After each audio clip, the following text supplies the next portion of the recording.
Louvado seja nosso Senhor Jesus Cristo.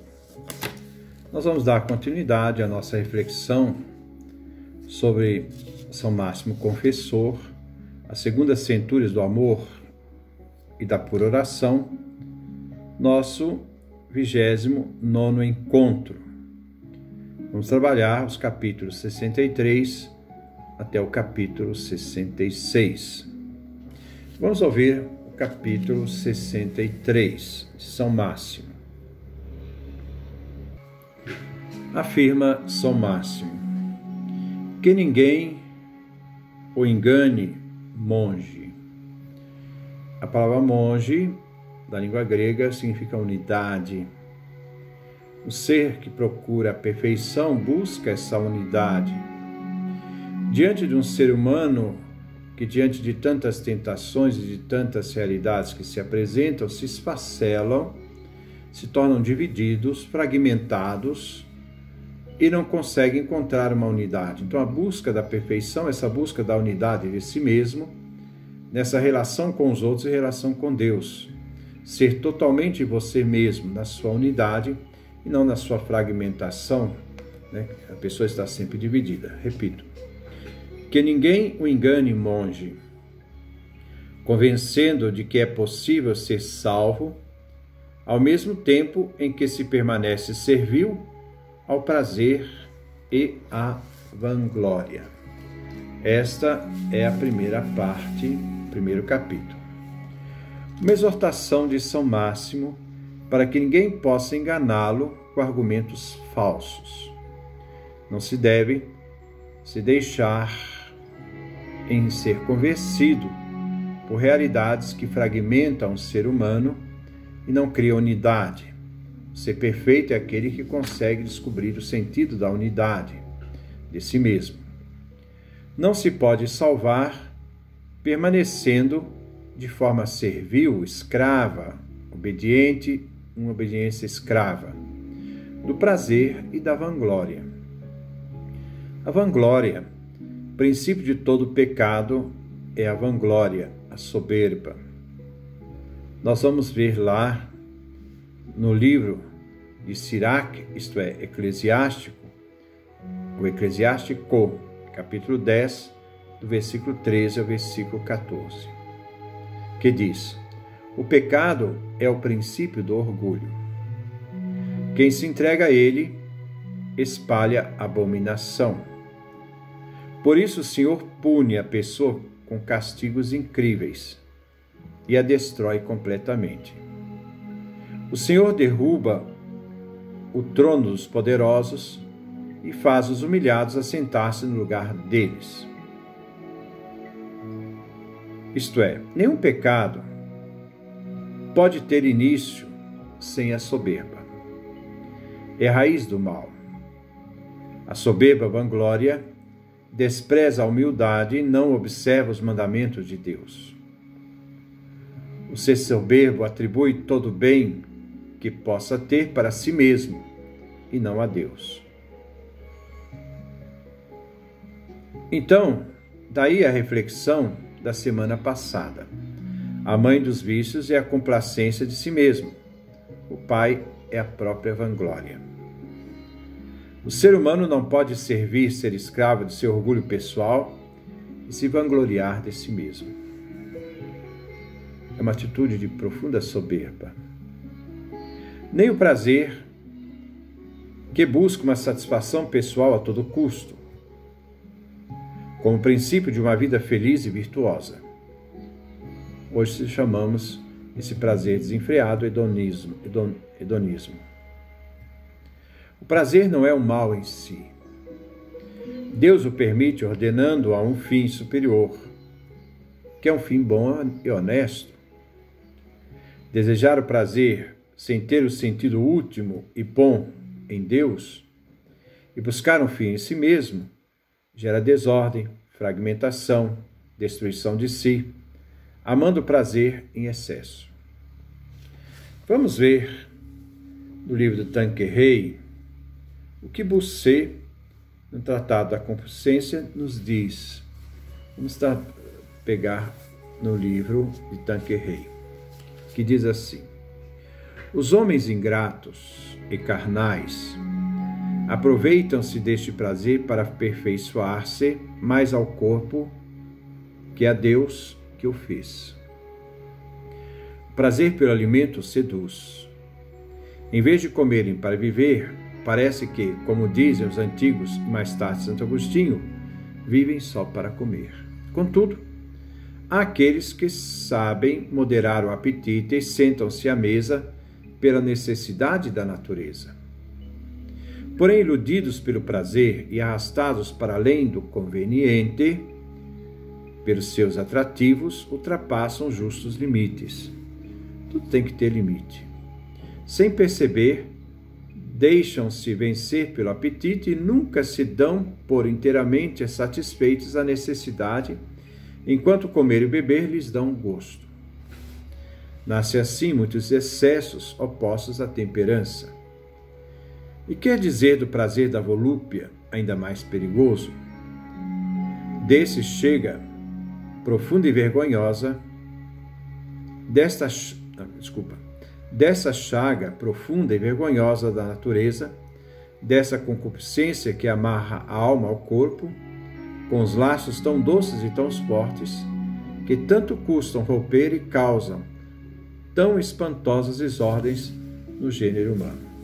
A grande busca dos padres espirituais é a busca desse equilíbrio, tentar buscar esse equilíbrio, descobrir o valor dessa unidade.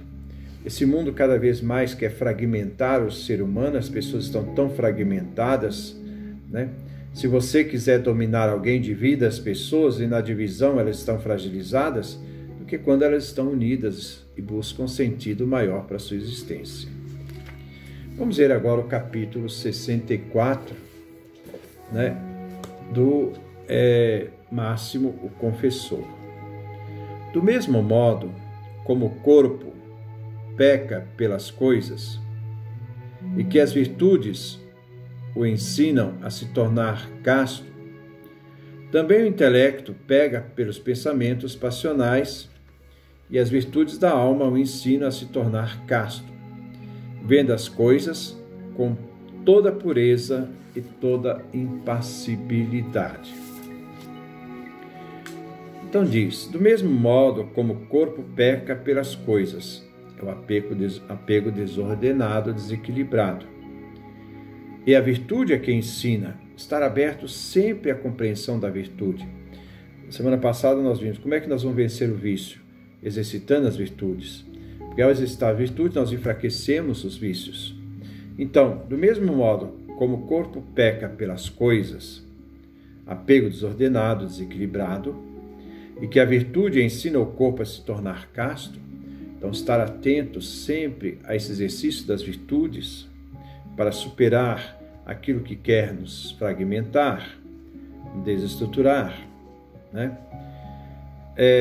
Também o intelecto peca pelos pensamentos passionais, pois as paixões seduzem também o pensamento, as paixões dividem as pessoas, fragmentam as pessoas, quando as pessoas consentem em seus pensamentos e acentuando o prazer que esses pensamentos lhe dão. E as virtudes da alma, então exercitar novamente as virtudes da alma, a ensinar a ser casto, vendo as coisas com toda a pureza e também impassibilidade. Vamos ver as distinções entre pecados e virtudes. A conquista das virtudes. Ajudados pela divina graça, é um dos elementos essenciais para ser conduzido à perfeição. Os apetites concupiscíveis, desejos desenfreados, nós podemos a gula, a fornicação, a avareza, o amor ao dinheiro. A virtude necessária é a castidade, e assim dominar as paixões irracíveis, que são a tristeza, a assídia, a ira, a vanglória e o orgulho, que deve ser dominada pela doçura e mansidão. Assim, os pecados do corpo esses vícios, paixões desordenadas, são: quais são os pecados do corpo? Gula, fornicação, avareza, o amor ao dinheiro, que devem ser dominados pela luta pela castidade, isto é, pelo equilíbrio. A castidade dá o equilíbrio, dá o bom tom das coisas, a harmonia das coisas. Os pecados da alma: quais são os vícios das paixões desordenadas da alma? Por meio de pensamentos passionais, tristeza, assídia, ira, a vanglória e o orgulho, que só podem ser dominados pela doçura e mansidão. Assídia, uma palavra nova, é uma tristeza espiritual, de forma a não sentir bem onde está, de forma preguiçosa. É um desânimo, uma satisfação onde se está e daquilo que faz. A pessoa nunca está satisfeita. Onde está, não está satisfeito naquilo que faz, né? Faz com que a pessoa sempre se torne insatisfeita consigo mesma e também com os outros e seus lugares. Vamos ver também agora o capítulo 65. Assim como as noites se sucedem aos dias, e os invernos, os verões, também as aflições e as dores se seguem à vanglória e ao prazer, tanto no século presente como no século futuro.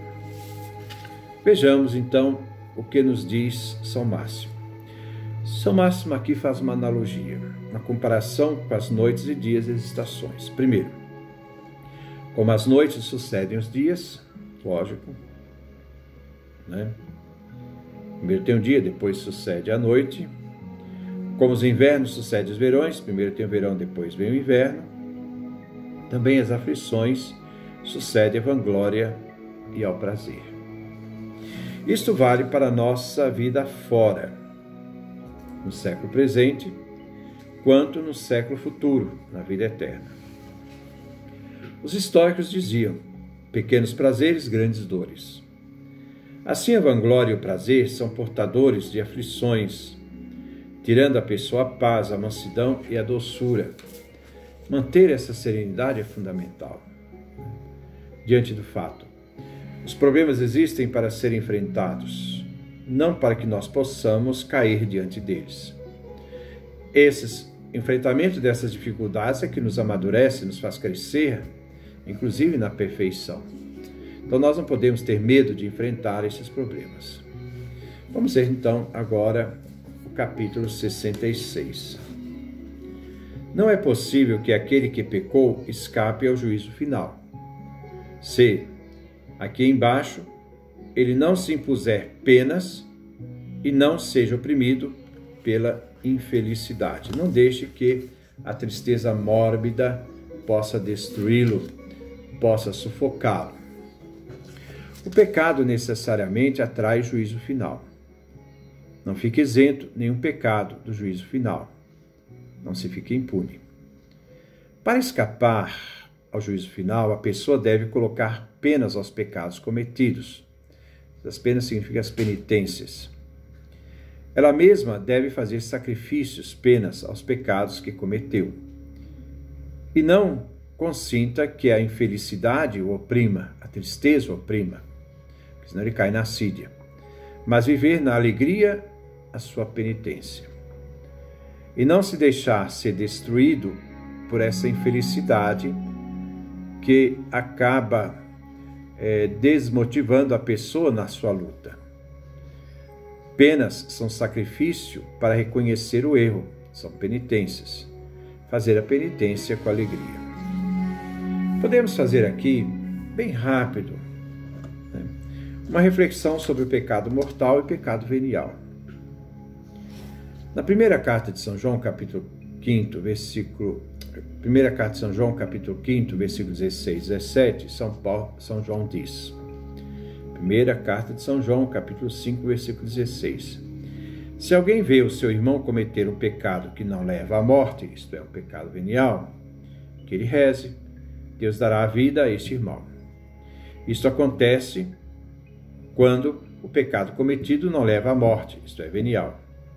Existe um pecado que leva à morte, isto é, o pecado mortal. O pecado mortal obscurece a alma. Fica assim a luz divina em trevas. De tal maneira que não existe coisa mais tenebrosa que esta, nos diz Santa Teresa d'Ávila, nas primeiras moradas, no seu capítulo 1, no verso 8º. Existem 4 tipos de pecados mortais. Nós vamos falar do menos grave ao mais grave. O menos grave, pecados por ignorância. Não se trata aqui de uma ignorância total e invencível. Esta é perdoada por Deus, claro. Este pecado é obtido por uma educação antirreligiosa ou indiferente à vida de fé, de pessoas que vivem num ambiente hostil ou pessoas afastadas da influência religiosa. E tem pequeno conhecimento da malícia do pecado e tem consciência de que certas ações que cometem com facilidade não são retas moralmente. As pessoas sempre têm uma consciência quando está fazendo alguma coisa errada. Mesmo que ela não seja religiosa, ela sabe que está fazendo alguma coisa errada. Isso é um pecado menos grave, mas é mortal.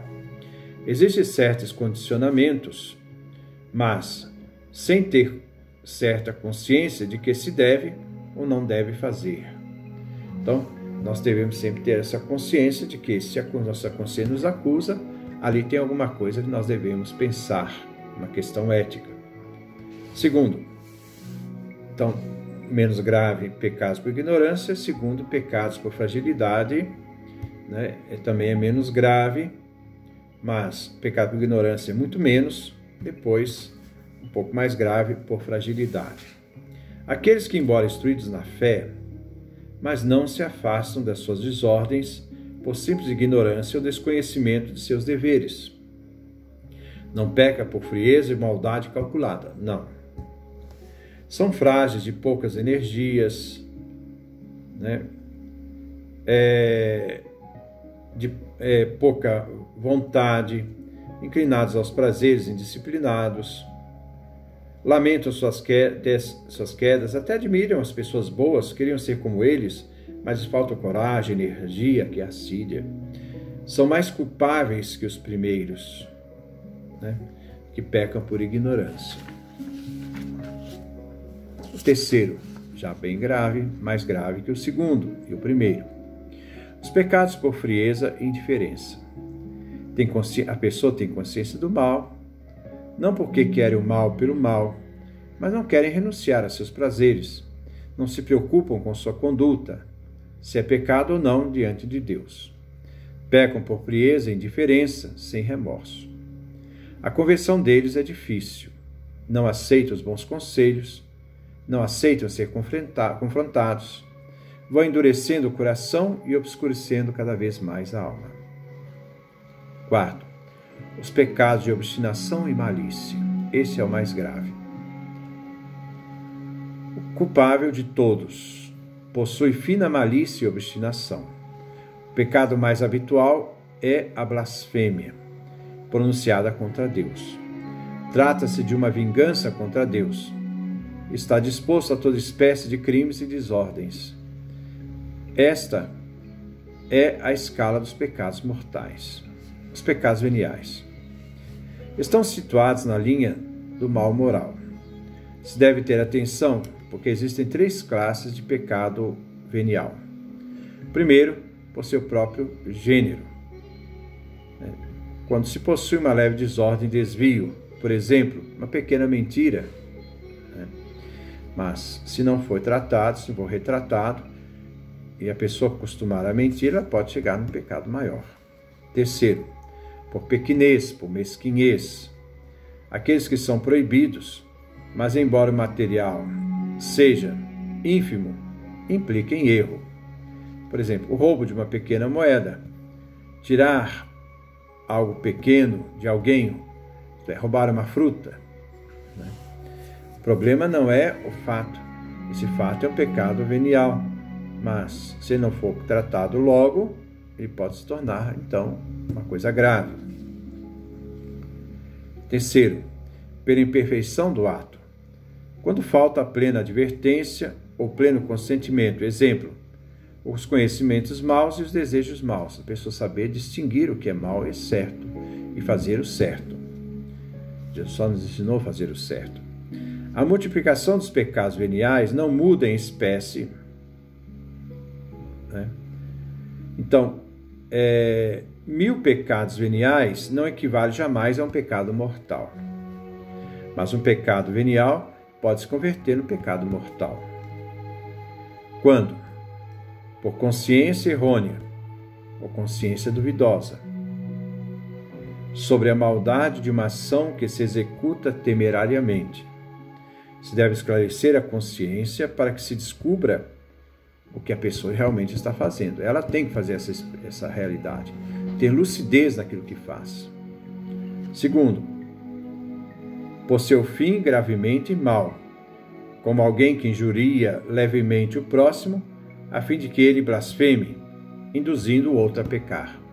Também é uma realidade que merece uma atenção, né? Ele pode se converter no pecado mortal, pecado venial, no pecado mortal. Quarto, por desprezo formal de uma lei que o obriga livremente, né? Então, a pessoa que não é capaz de se ater sobre os mandamentos, né, de forma livre, aberto à graça. Quinto, por acumulação da matéria. Exemplo, que comete pequenos furtos pode chegar a matérias mais graves.